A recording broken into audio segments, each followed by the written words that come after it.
السلام علیکم ورحمۃ اللہ وبرکاتہ۔ کیا حال چال ہیں سب کے؟ اللہ تعالیٰ آپ کو، آپ کے پیاروں کو اپنے حفظ و امان میں رکھے، آمین۔ اللہ کے بابرکت نام کے ساتھ اپنا آج کا سبق شروع کرتے ہیں۔ اعوذ باللہ من الشیطان الرجیم، بسم اللہ الرحمن الرحیم۔ رب اشرح لی صدری ویسر لی امری واحلل عقدۃ من لسانی یفقہوا قولی واجعل لی وزیرا من اہلی ربنا زدنا علما ربنا زدنا علما ربنا زدنا علما اللہم فقہنا فی الدین، آمین۔ آج اللہ کی دی ہوئی توفیق کے ساتھ اور اللہ تعالیٰ کی رحمت کے ساتھ ہم 26واں پارہ شروع کرنے جا رہے ہیں۔ سورۃ الاحقاف ہے۔ بسم اللہ الرحمن الرحیم۔ حامیم تنزیل الکتاب من اللہ العزیز الحکیم۔ اس کتاب کا اتارا جانا ہے اس اللہ کی طرف سے جو زبردست کمال حکمت والا ہے۔ ما خلقنا السماوات والارض وما بینہما الا بالحق، اور ہم نے نہیں پیدا کیا آسمانوں اور زمین کو اور جو کچھ ان دونوں کے درمیان ہے مگر حق کے ساتھ۔ یہ کائنات ایک مستحکم نظام اور ایک بامقصد تخلیق ہے۔ اللہ تعالیٰ نے جو کچھ بھی بنایا ہے بے مقصد نہیں بنایا۔ وَأَجَلٍ مُّسَمًّى، اور ایک اجل معین کے لیے، ایک مقرر وقت کے لیے بنایا ہے۔ وَالَّذِينَ كَفَرُوا عَمَّا أُنذِرُوا مُعْرِضُونَ، اور جن لوگوں نے کفر کیا ہے وہ اعراض کر رہے ہیں اس سے جس سے انہیں خبردار کیا جا رہا ہے۔ کس چیز سے اعراض کرتے تھے؟ یہ حیات بعد الموت کا یقین نہیں تھا ان کو۔ یہ کہتے تھے مرنے کے بعد دوبارہ کوئی زندگی نہیں ہے۔ قُلْ أَرَأَيْتُم مَّا تَدْعُونَ مِن دُونِ اللَّهِ أَرُونِي مَاذَا خَلَقُوا مِنَ الْأَرْضِ۔ اے نبی صلی اللہ علیہ وآلہ وسلم، ان سے کہیے کبھی تم نے غور بھی کیا کہ جنہیں تم اللہ کے سوا پکارتے ہو، مجھے دکھاؤ تو صحیح انہوں نے کیا پیدا کیا ہے زمین میں، یا ان کی کوئی شراکت ہے آسمانوں میں؟ لاؤ میرے پاس کوئی کتاب اس سے پہلے کی یا کوئی ایسی روایت جس کی بنیاد علم پر ہو، اگر تم سچے ہو۔ یعنی اگر تم واقعی سچے ہو کہ اللہ تعالیٰ کے کوئی شریک ہیں جنہوں نے اس کائنات کی تخلیق میں اللہ تعالیٰ کی نعوذ باللہ مدد کی ہے، یا اس کائنات کا نظام چلانے کے لیے اللہ تعالیٰ کو کچھ مددگار چاہیے، تو اگر تم اپنی بات میں سچے ہو تو پھر کوئی دلیل پیش کرو۔ وَمَنْ أَضَلُّ مِمَّنْ يَدْعُو مِن دُونِ اللَّهِ مَن لَّا يَسْتَجِيبُ لَهُ إِلَىٰ يَوْمِ الْقِيَامَةِ، اور اس سے بڑھ کر ظالم اور کون ہوگا جو اللہ کے سوا اسے پکارتا ہے جو اس کو جواب ہی نہیں دے سکتا قیامت کے دن تک۔ یعنی جن لوگوں کو یہ دنیا میں پکارتے ہیں نہ وہ ان کی دعاؤں کو سن سکتے ہیں، نہ قبول کر سکتے ہیں، نہ ہی ان کو کوئی جواب دے سکتے ہیں، بلکہ ان کا حال کیا ہے؟ وَهُمْ عَن دُعَائِهِمْ غَافِلُونَ، اور وہ ان کی دعا سے غافل ہیں۔ وہ تو ان کے پکارنے سے ہی بے خبر ہیں، انہیں تو پتہ ہی نہیں ہے کہ کوئی ان سے دعائیں مانگ رہا ہے، کوئی ان کو حاجت روا مشکل کشا بنا کے بیٹھا ہوا ہے، کسی نے اپنی ساری امیدیں ان کے ساتھ لگا رکھی ہیں۔ مشرکین اللہ تعالیٰ کے سوا جن معبودوں کو پکارتے ہیں ان میں کچھ تو بے جان اور بے عقل مخلوقات ہیں۔ ان کا تو اپنے پکارنے والوں کی دعاؤں سے بے خبر ہونا ظاہر ہی ہے کہ ایک پتھر کا بت ہے، وہ کس طرح سن سکتا ہے یا کس طرح دعا کو قبول کر سکتا ہے۔ لیکن کچھ بزرگ ہستیاں، کچھ اولیاء اللہ، ہاں انسان ان کو بھی پکارتے ہیں۔ وہ اللہ کے ہاں اس عالم میں ہیں کہ وہاں تو انسانی آوازیں نہیں پہنچ سکتی۔ فرض کریں کہ ایک شخص کسی بڑے ولی اللہ کو اپنی مدد کے لیے پکار رہا ہے، تو علیین میں موجود اس کی روح کو کیا پتہ کہ دنیا میں اس کا اعتقادی اسے پکار رہا ہے۔ وَإِذَا خُشِرَ النَّاسُ كَانُوا لَهُمْ أَعْدَاءً وَكَانُوا بِعِبَادَتِهِمْ كَافِرِينَ، اور جب لوگوں کو جمع کیا جائے گا تو وہ ان کے دشمن بن جائیں گے اور وہ ان کی عبادت کے منکر ہوں گے۔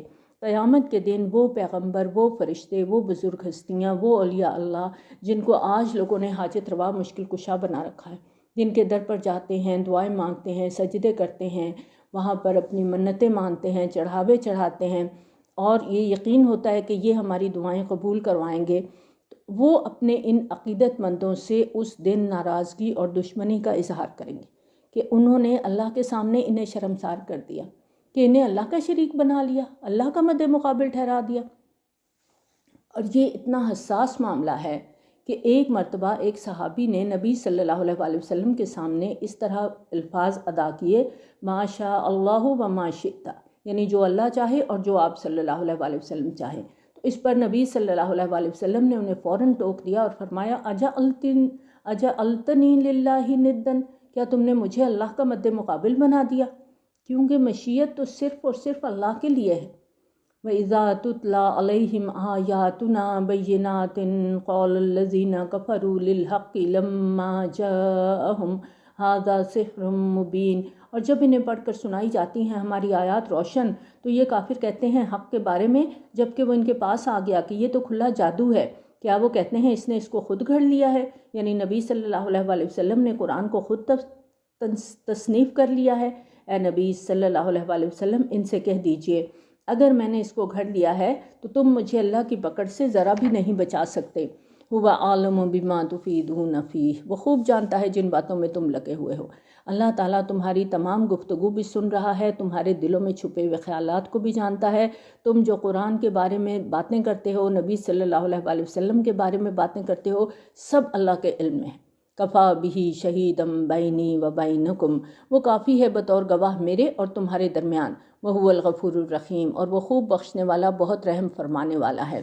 قل ما کنت بدعا من الرسل، اے نبی صلی اللہ علیہ وسلم ان سے کہہ دیجئے کہ میں کوئی نیا رسول نہیں ہوں، یعنی مجھ سے پہلے بھی رسول آتے رہے ہیں قوموں میں اور ان کے بارے میں تم سب جانتے ہو۔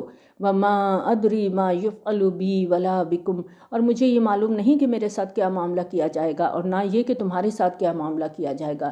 ان اتبع الا ما یوحی الی وما انا الا نذیر مبین، میں تو بس اسی کی پیروی کر رہا ہوں جو میری طرف وحی کی جا رہی ہے اور میں نہیں ہوں مگر ایک کھلا خبردار کر دینے والا۔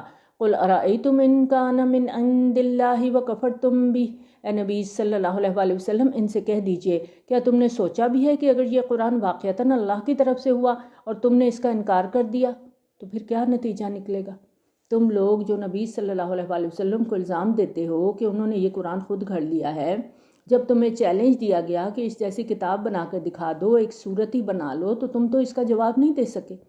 اب تم دل سے مانتے بھی ہو کہ یہ کتاب کسی انسان کی تخلیق نہیں ہے، لیکن اگر تم اسے اللہ کا کلام نہیں مانتے تو پھر سوچو کہ اگر واقعتاً یہ اللہ کا کلام ہوا تو تمہارے اس انکار کا کیا نتیجہ نکلے گا۔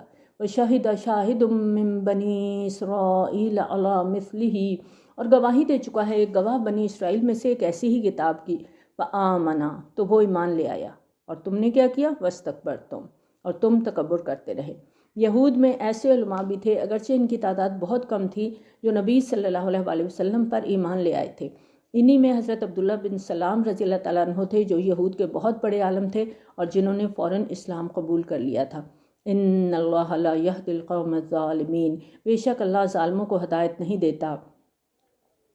وقال الذین کفروا للذین آمنوا لو کان خیرا ما سبقونا الیہ، اور کہا ان لوگوں نے جنہوں نے کفر کی روش اختیار کی ان لوگوں کے بارے میں جو ایمان لائے کہ اگر یہ قرآن کوئی خیر ہوتا تو یہ لوگ اس کی طرف ہم سے سبقت نہ لے جاتے۔ یہ سرداران قریش کے موقف کا حوالہ ہے کہ ہم بڑے ہیں، دانشور ہیں، علم والے ہیں، ہر اعتبار سے معاشرے کے ہم سرکردہ لوگ ہیں، ہماری ایک سے ہے، ایک مقام ہے، ایک مرتبہ ہے، ہر طرف ہماری عزت ہے۔ جب ہم اس دین کی طرف مائل نہیں ہوئے، ہمیں اس قرآن میں کوئی کشش محسوس نہیں ہوئی، تو اس کا مطلب ہے کہ اس میں کوئی بھلائی کی بات ہے ہی نہیں، اور یہ غریب غربا گھٹیا لوگ اس معاملے میں ہم سے سبقت حاصل نہیں کر سکتے تھے۔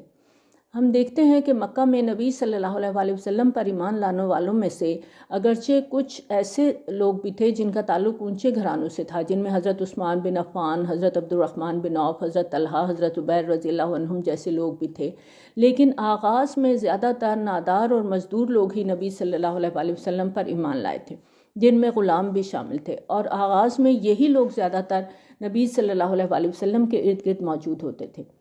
تو نبی صلی اللہ علیہ وسلم جو تھے ان کے پاس جب یہ غلام لوگ آتے تھے تو مکہ کے سردار ان کی موجودگی میں نبی صلی اللہ علیہ وسلم کی محفل میں بیٹھنا، وہاں جانا اپنی شان کے خلاف سمجھتے تھے۔ ان کا کہنا یہ تھا کہ یہ مزدور غلام کمتر حیثیت کے لوگ اگر ہم ان کے ساتھ آ کے بیٹھ جائیں تو یہ تو ہمارے لیے تو بے عزتی کی بات ہے۔ ہاں، اگر نبی صلی اللہ علیہ وسلم ان لوگوں کو اپنی محفل سے اٹھا دیں تو ہم آپ کے پاس آئیں گے، آپ کی بات پر غور بھی کر سکتے ہیں۔ تو اس حوالے سے سورۃ الانعام میں اللہ تعالیٰ نے نبی صلی اللہ علیہ وسلم سے فرمایا، آیت نمبر 52 میں آتا ہے، اور مت دھتکاریے آپ ان لوگوں کو جو پکارتے ہیں اپنے رب کو صبح و شام اور اس کی رضا کے طالب ہیں، آپ کے ذمے ان کے حساب میں سے کچھ نہیں ہے اور نہ آپ کے حساب میں سے ان کے ذمے کچھ ہے، تو اگر بالفرض آپ انہیں دور کر دیں گے تو آپ ظالموں میں سے ہو جائیں گے۔ وَإِذْ لَمْ يَهْتَدُوا بِهِ فَسَيَقُولُونَ هَٰذَا إِفْكٌ قَدِيمٌ، اور چونکہ انہوں نے اس قرآن کے ذریعے سے ہدایت نہیں پائی تو اب کہیں گے یہ تو گھڑی ہوئی پرانی چیز ہے، یعنی قرآن سے خود ہدایت نہیں لیتے اور کہتے ہیں یہ پرانی کہانیاں ہیں۔ وَمِن قَبْلِهِ كِتَابُ مُوسَىٰ إِمَامًا وَرَحْمَةً، حالانکہ اس سے پہلے موسیٰ علیہ السلام کی کتاب موجود ہے، رہنمائی کرنے والی اور رحمت۔ وَهَٰذَا كِتَابٌ مُصَدِّقٌ لِسَانًا عَرَبِيًّا، اور یہ کتاب اس کی تصدیق کرنے والی ہے عربی زبان میں، یعنی قرآن تصدیق کرتا ہے تورات اور انجیل کو۔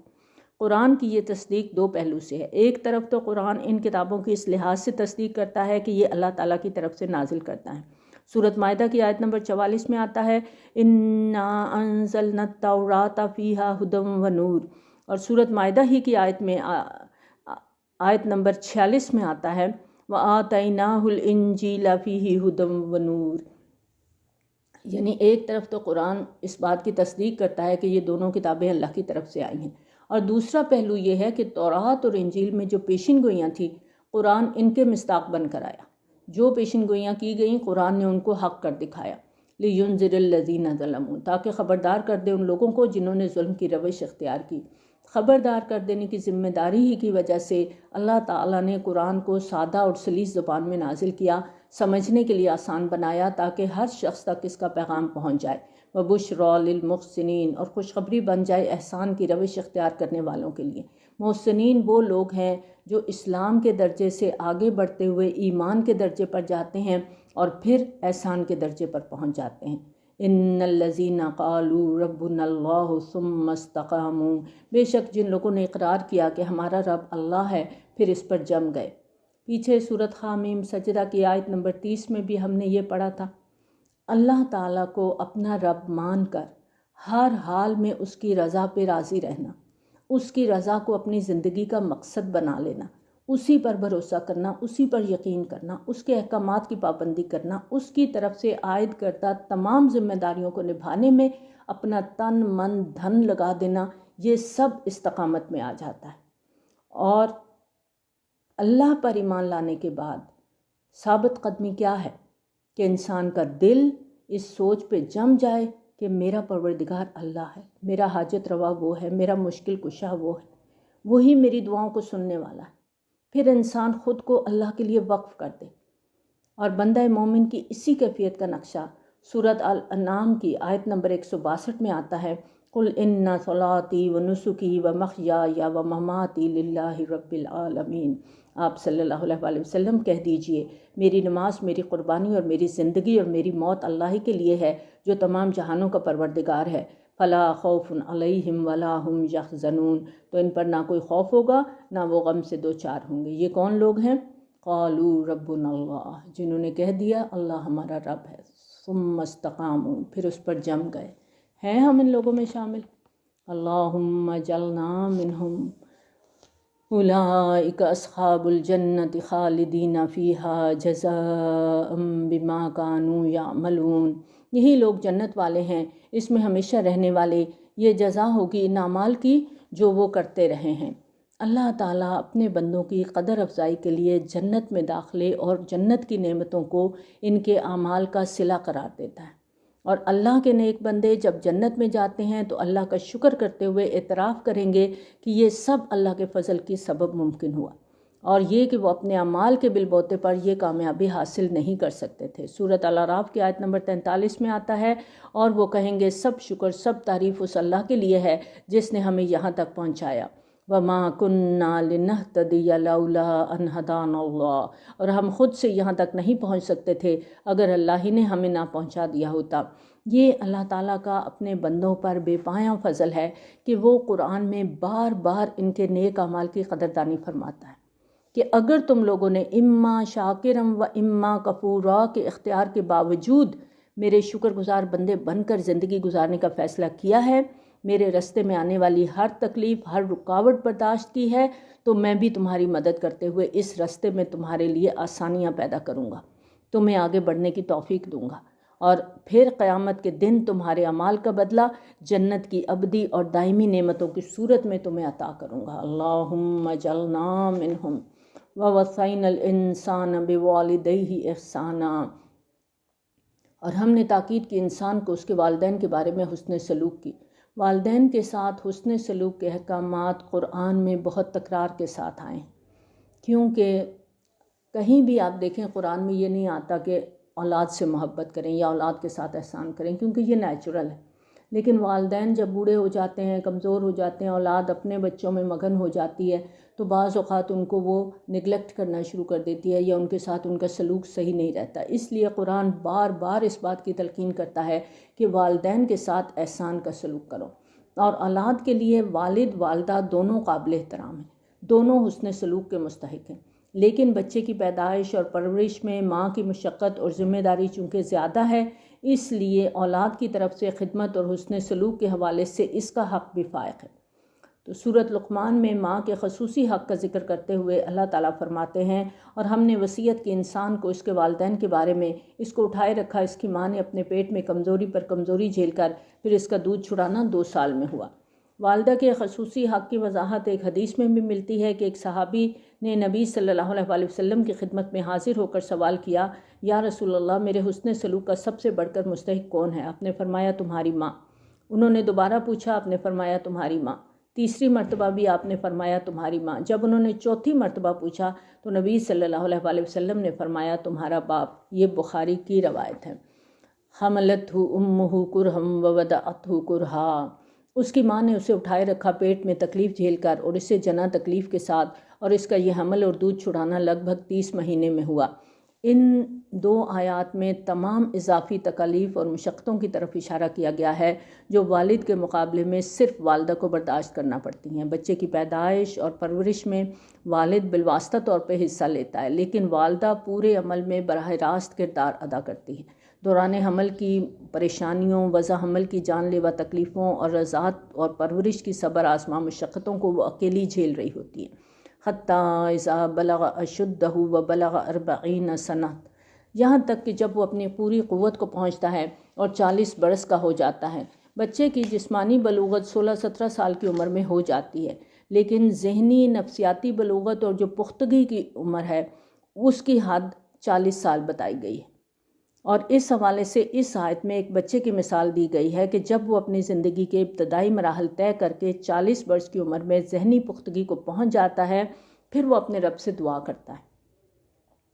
قال ربی اوزعنی ان اشکر نعمتک التی انعمت علی وعلی والدی، وہ کہتا ہے میرے پروردگار مجھے توفیق دے کہ میں شکر کر سکوں تیرے انعامات کا جو تو نے مجھ پر اور میرے والدین پر فرمائے۔ وَأَنْ أَعْمَلَ صَالِحًا تَرْضَاهُ وَأَصْلِحْ لِي فِي ذُرِّيَّتِي، اور یہ کہ میں ایسے اعمال کروں جنہیں تو پسند کرے اور میرے لیے اور میری اولاد میں بھی اصلاح فرما دے۔ اس بڑی خوبصورت دعا ہے۔ یہاں صرف یہ دعا نہیں ہے کہ میری اولاد کی اصلاح فرما دے اور انہیں نیک بنا دے، بلکہ الفاظ کے مفہوم کی اصل روح یہ ہے کہ میری نسل میں بھی اصلاح فرما دے، میری نسل میں میرے لیے بہتری فرما دے۔ اس لیے کہ بچے اگر صالح اور نیک ہوں گے تو اپنے والدین کے لیے مغفرت کی دعا کریں گے۔ اگر والدین نے اولاد کی اچھی تربیت کی ہوگی تو ان کے نیک اعمال میں سے والدین کو بھی صدقہ جاریہ کے طور پر حصہ ملتا رہے گا۔ اس طرح اولاد کی بہتری اور اصلاح گویا والدین کے لیے بھی فائدہ مند ہوگی۔ یہ بڑی خوبصورت دعا ہے، آیت نمبر 15 ہے۔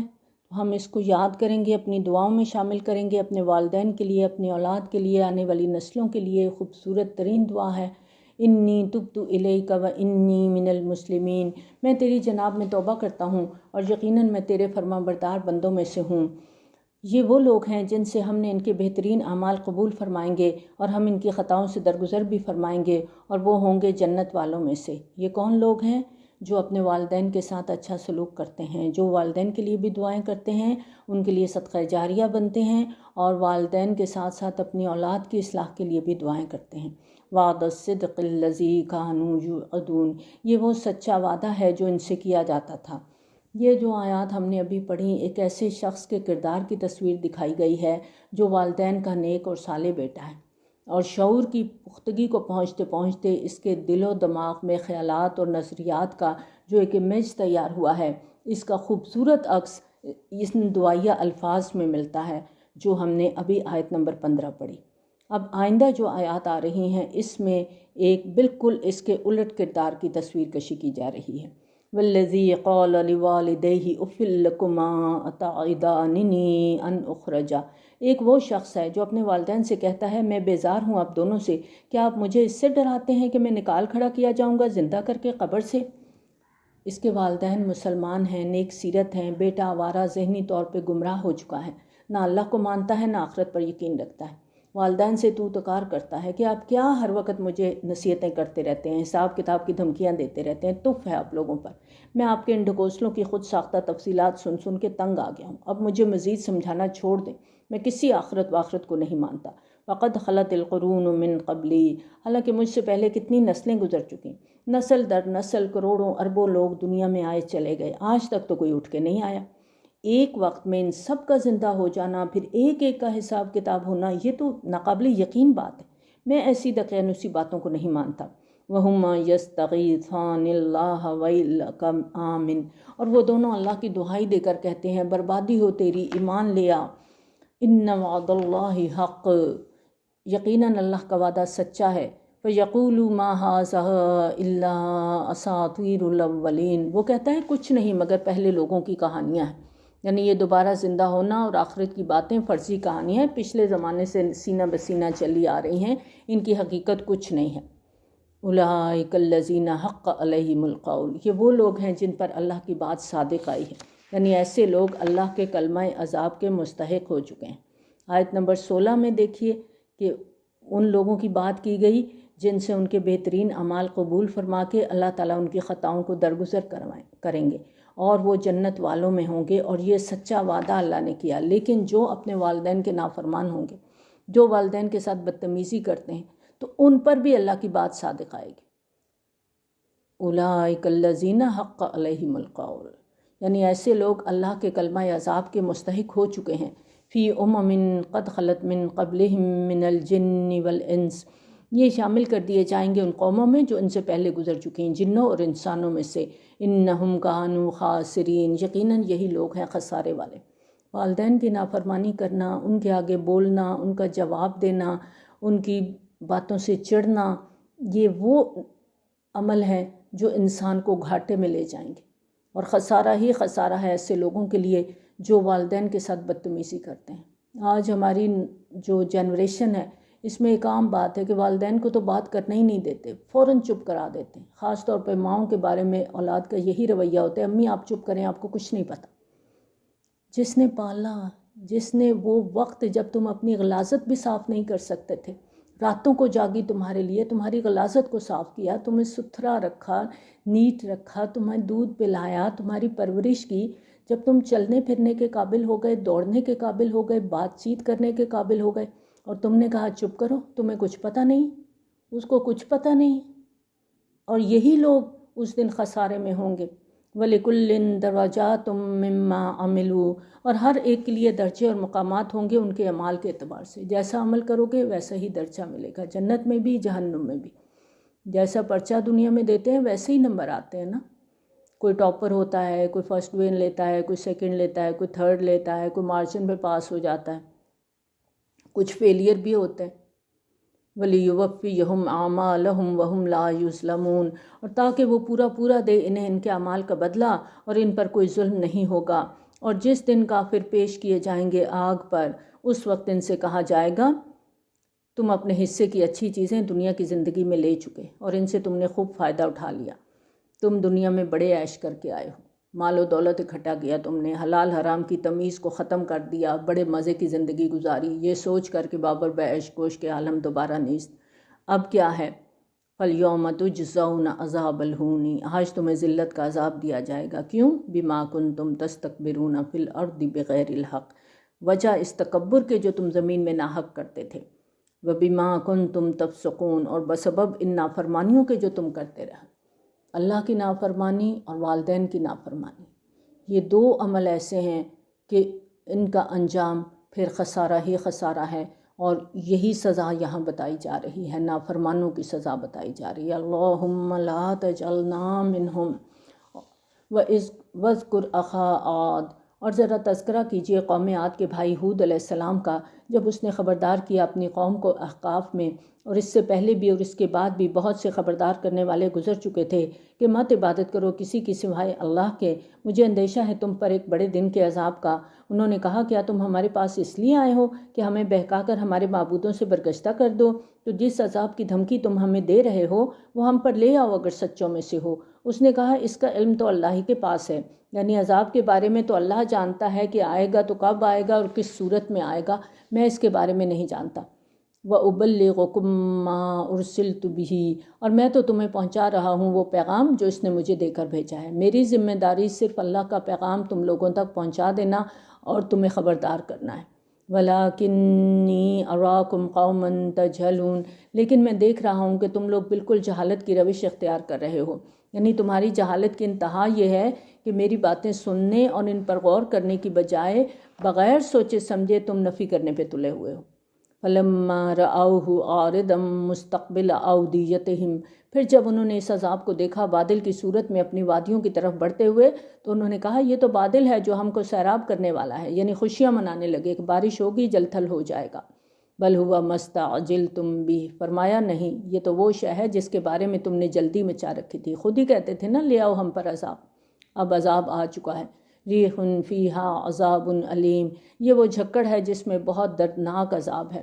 یہ تیز ہوا کا عذاب ان کے اوپر آیا تھا جو اللہ تعالیٰ نے ان پر مسلط کیا تھا۔ سورۃ الحاقہ کی آیت نمبر 7 میں آتا ہے اللہ نے مسلط کیے رکھا اسے ان پر 7 راتیں اور 8 دن نیست و نابود کر دینے کے لیے، بس تم دیکھتے ہو اس قوم کو اس میں پچھڑے ہوئے جیسے وہ گری ہوئی کھجوروں کے تنے ہوں، کیونکہ بہت لمبے قد کاٹ والے تھے، تو جب یہ ہوا ان کو اٹھا کے زمین پر پٹکتی تھی تو ان کے سر تن سے جدا ہو جاتے تھے، تو یہ بالکل ایسے لگتا تھا جیسے کھجور کے تنے زمین پر گرے ہوئے ہیں۔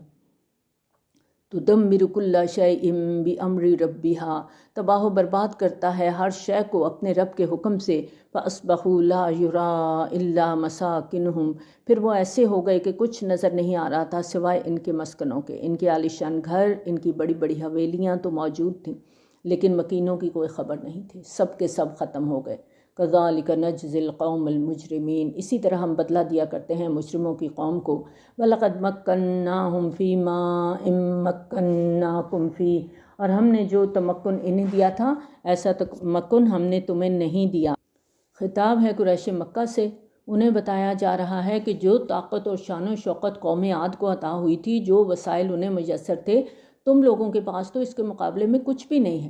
اور قوم عاد اپنے زمانے کی بہت ترقی یافتہ قوم تھی۔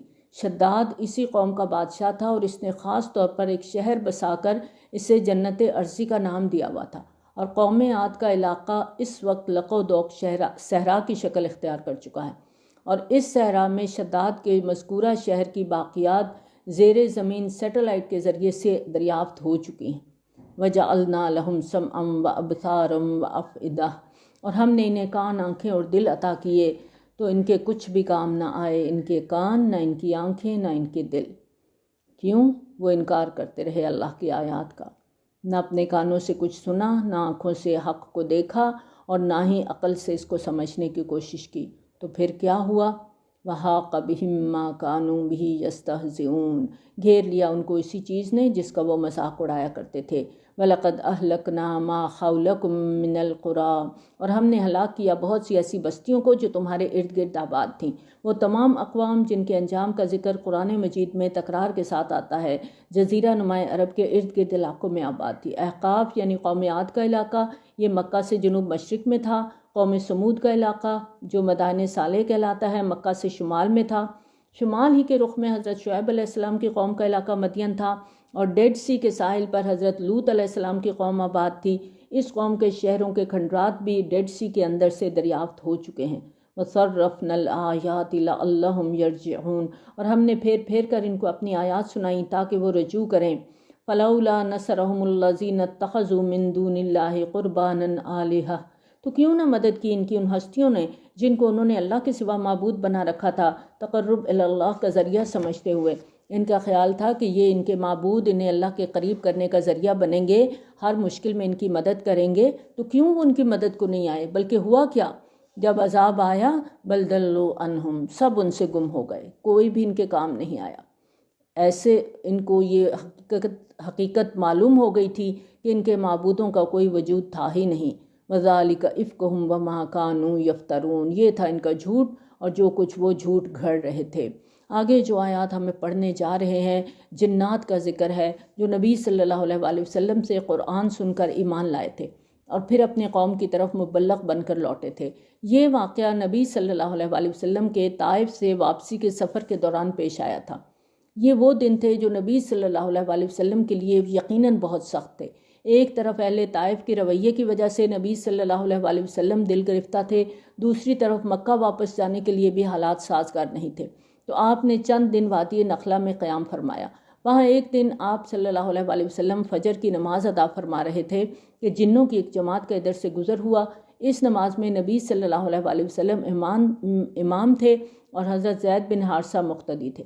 وادی کی کھلی فضا، فجر کا وقت، نبی صلی اللہ علیہ وآلہ وسلم کی زبان مبارکہ سے قرآن کی طویل قرات، تو قریب سے گزرتے ہوئے جنات ٹھٹک کر رہ گئے۔ نبی صلی اللہ علیہ وآلہ وسلم قرآن پڑھتے رہے، وہ سنتے رہے۔ جب قرات ختم ہوئی تو ان کی دنیا بدل چکی تھی، سب کے سب ایمان لے آئے تھے، اور صرف ایمان ہی نہیں لائے، واپس جا کر اپنی قوم میں فوراً تبلیغ بھی شروع کر دی۔ عبرت کی بات ہے نا ہم انسانوں کے لیے کہ جنات نے صرف ایک دفعہ قرآن سنا اور نہ صرف ایمان لے آئے بلکہ داعی مبلغ بھی بن گئے قرآن کے۔ ہم تو بار بار سنتے ہیں، بچپن سے پڑھتے چلے آ رہے ہیں، رمضان میں تو خاص طور پہ ہم نے گنتی کا مقابلہ رکھا ہوا ہوتا ہے، تم نے کتنے قرآن پڑھے، تم نے کتنے پڑھے، میں نے تو اتنے پڑھے۔ لیکن ہوتا کیا ہے، قرآن تو ہمارے دل میں اترتا ہی نہیں ہے، بس زبان سے ہی پڑھ کے اور ادا کر کے ہم سمجھتے ہیں ہم نے قرآن کا حق ادا کر دیا۔ ہماری زندگیوں میں کوئی تبدیلی نہیں آتی، نہ ہی ہماری اصلاح ہوتی ہے اس کتاب کے ذریعے جو کہ ہدایت ہے کتاب۔ یہاں ہم سب کو سوچنا ہے نا کہ ہم کہاں کھڑے ہیں۔ وَإِذْ صَرَفْنَا إِلَيْكَ نَفَرًا مِّنَ الْجِنِّ يَسْتَمِعُونَ الْقُرْآنَ، اور اے نبی صلی اللہ علیہ وآلہ وسلم جب ہم نے آپ کی طرف متوجہ کر دیا جنات کی ایک جماعت کو کہ وہ قرآن سننے لگے، تو جب وہ وہاں پہنچے تو انہوں نے کہا چپ ہو جاؤ۔ اب یہاں آپ دیکھیں، تلاوت قرآن جنوں نے سنی اور انہوں نے کہا کہ چپ ہو جاؤ، یعنی خاموشی سے اس قرآن کو سنو۔ ہمارا کیا حال ہے؟ سورۃ الاعراف میں ہم پیچھے بھی پڑھ کے آئے نا، وَإِذَا قُرِئَ الْقُرْآنُ فَاسْتَمِعُوا لَهُ وَأَنصِتُوا لَعَلَّكُمْ تُرْحَمُونَ۔ ہم تو اذان کی آواز آتی ہے وہاں خاموش نہیں ہو پاتے، جو قصہ شروع کیا ہوا ہے وہ شروع ہے، جو باتیں چل رہی ہیں وہ چل رہی ہیں، جو میوزک ہے وہ بھی آن ہے۔ اذان کی آواز آتی ہے، کانوں میں پڑتی ہے، لیکن سنی انسنی کر دیتے ہیں۔ جواب اذان کا تو ہمارے پاس وقت ہی نہیں، کیونکہ اور بہت کچھ ہے کرنے کے لیے۔ تو کہاں یہ کہ ہم قرآن کو خاموشی سے سنیں، پوری توجہ کے ساتھ سنیں، اور کیوں؟ لعلکم ترحمون۔ تو یہاں جنات کہہ رہے ہیں، جب انہوں نے قرآن کو سنا تو ایک دوسرے سے کہا چپ ہو جاؤ، خاموشی سے سنو۔ فَلَمَّا قُضِيَ وَلَّوْا إِلَىٰ قَوْمِهِمْ مُنذِرِينَ، پھر جب قرات ختم ہوئی تو وہ پلٹے اپنی قوم کی طرف خبردار کرنے والے بن کر۔ انہوں نے کہا اے ہماری قوم کے لوگوں، ہم نے ایک کتاب سنی ہے جو موسیٰ علیہ السلام کے بعد نازل ہوئی ہے، تصدیق کرتی ہوئی اس کی جو اس کے سامنے موجود ہے، رہنمائی کرتی ہے حق کی طرف اور ایک سیدھے راستے کی طرف۔ اے ہماری قوم کے لوگوں، اللہ کی طرف پکارنے والے کی پکار پر لبیک کہو اور اس پر ایمان لے آؤ، تاکہ وہ اللہ تمہارے گناہوں کو بخش دے اور تمہیں دردناک عذاب سے بچا لے۔ اور جو کوئی لبیک نہیں کہتا اللہ کی طرف پکارنے والے کی پکار پر، تو وہ اللہ کو عاجز کرنے والا نہیں ہے زمین میں۔ اللہ کی پکار پر جو لبیک نہیں کہتا، جو اللہ کے حکم کو ماننے کو تیار نہیں ہوتا، فَلَيْسَ بِمُعْجِزٍ فِي الْأَرْضِ، تو وہ زمین میں اللہ کو عاجز کرنے والا نہیں ہے، اللہ کو اس کی ضرورت نہیں ہے، اور نہیں ہوں گے اس کے لیے اللہ کے مقابلے میں دوسرے مددگار۔ یہی لوگ کھلی گمراہی میں مبتلا ہیں۔ اَوَلَمْ يَرَوْا أَنَّ اللَّهَ الَّذِي خَلَقَ السَّمَاوَاتِ وَالْأَرْضَ وَلَمْ يَعْيَ بِخَلْقِهِنَّ بِقَادِرٍ عَلَىٰ أَن يُحْيِيَ الْمَوْتَىٰ، کیا انہوں نے غور نہیں کیا کہ وہ اللہ جس نے آسمانوں اور زمین کی تخلیق فرمائی اور وہ ان کی تخلیق سے تھکا نہیں، وہ اس پر قادر ہے کہ مردوں کو زندہ کر دے؟ بلا، کیوں نہیں، انہ علی کل شیء قدیر، وہ تو ہر چیز پر قادر ہے۔ ویوم یعرض الذین کفروا علی النار، اور جس روز پیش کیے جائیں گے یہ کافر آگ پر۔ کافر کون ہیں؟ جو حیات بعد الموت کی باتوں کو ڈھکوسلا سمجھتے تھے، جو قرآن کی آیات پر یقین نہیں رکھتے تھے، آخرت اور اس کی سزا جزا کی خبروں کو فرضی کہانیاں قرار دیتے تھے، کہتے تھے یہ جھوٹے ڈراوے ہیں، یہ جس طرح بچوں کو ڈرا دھمکا کے بات منوائی جاتی ہے اس طرح ہمیں بھی ڈرایا جاتا ہے۔ آج تو تم پہنچ چکے ہو دوسری دنیا میں، تمہیں دوبارہ زندہ کر دیا گیا ہے، اب یہ آخرت کا وقت ہے، اب آخرت کے تمام مناظر تم اپنی آنکھوں سے دیکھ رہے ہو، اب ان کو پیش کر دیا گیا آگ کے اوپر، اب ان سے پوچھا جائے گا الیس ھذا بالحق، کیا یہ حقیقت نہیں ہے؟ کیا اب بھی یہ ڈھکوسلہ ہے؟ کیا اب بھی یہ وہم ہے؟ کیا اب بھی یہ مولویوں کے ڈراوے ہیں؟ قالوا بلا، وہ کہیں گے کیوں نہیں، وربنا، ہمارے پروردگار کی قسم یہ حق ہے، اب قسمیں کھائیں گے، مانیں گے، تسلیم کریں گے، لیکن اس وقت کا ماننا اب کوئی فائدہ دینے والا نہیں۔ تو ان سے کہا جائے گا قال فذوقوا العذاب بما کنتم تکفرون، اللہ فرمائے گا اب چکھو عذاب کا مزہ اپنے کفر کی پاداش میں جو تم کرتے رہے۔ اب سورت کے آخر میں نبی صلی اللہ علیہ وآلہ وسلم کو مخاطب کر کے خصوصی ہدایت دی جا رہی ہے، فاصبر کما صبر اولو العزم من الرسل، تو اے محمد صلی اللہ علیہ وآلہ وسلم آپ بھی صبر کیجئے جیسے اولو العزم رسول صبر کرتے رہے ہیں۔ ولا تستعجل لهم، اور ان کے لیے جلدی نہ کیجیے۔ اس سے پہلے سورۃ زخرف کے اختتام پر بھی ہدایت کی گئی فاصفح عنہم وقل سلام فسوف یعلمون، اے نبی صلی اللہ علیہ وآلہ وسلم آپ ان سے درگزر کیجیے اور کہیے سلام ہے، تو بہت جلد یہ لوگ جان جائیں گے۔ پھر سورۃ دخان کے آخر میں بھی فرمایا فارتقب انہم مرتقبون، تو آپ صلی اللہ علیہ وآلہ وسلم انتظار کیجیے، یقیناً وہ بھی انتظار کر رہے ہیں۔ اس سورت کے نزول کے زمانے میں مکہ کے حالات اہل ایمان کے لیے واقعتاً بہت سخت تھے، ان کے لیے ایک ایک دن گزارنا مشکل ہو رہا تھا۔ تو ان حالات میں اہل ایمان کے ذہنوں میں ایسے سوالات کا آنا بالکل قرین قیاس ہے کہ اللہ تعالیٰ دشمنان حق کو ہم پر ظلم و ستم ڈھانے کی کھلی چھوٹ کیوں دے رہا ہے، ان لوگوں پر پہلی نافرمان قوموں کی طرح عذاب کیوں نہیں آ رہا۔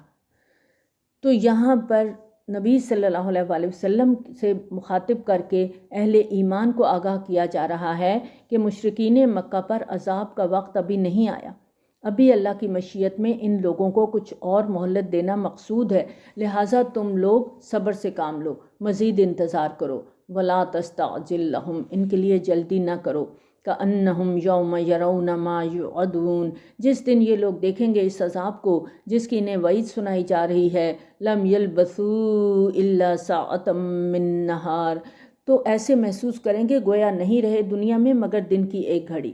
بلاغ، یہ پہنچا دینا ہے، یعنی نبی صلی اللہ علیہ وآلہ وسلم کا کام حق کو پہنچانا ہے۔ فَهَلْ يُهْلَكُ إِلَّا الْقَوْمُ الْفَاسِقُونَ، کیا سوائے نافرمان لوگوں کے کوئی اور بھی ہلاک کیا جائے گا؟ یعنی نبی صلی اللہ علیہ وآلہ وسلم کی ذمہ داری ان لوگوں تک اللہ کا پیغام پہنچا کر حجت قائم کرنے کی حد تک ہے جو انہوں نے ادا کر دی ہے۔ اب ہلاک وہی ہوں گے جنہوں نے اس دعوت حق کو قبول کرنے سے انکار کیا اور نافرمانی کی روش اختیار کی۔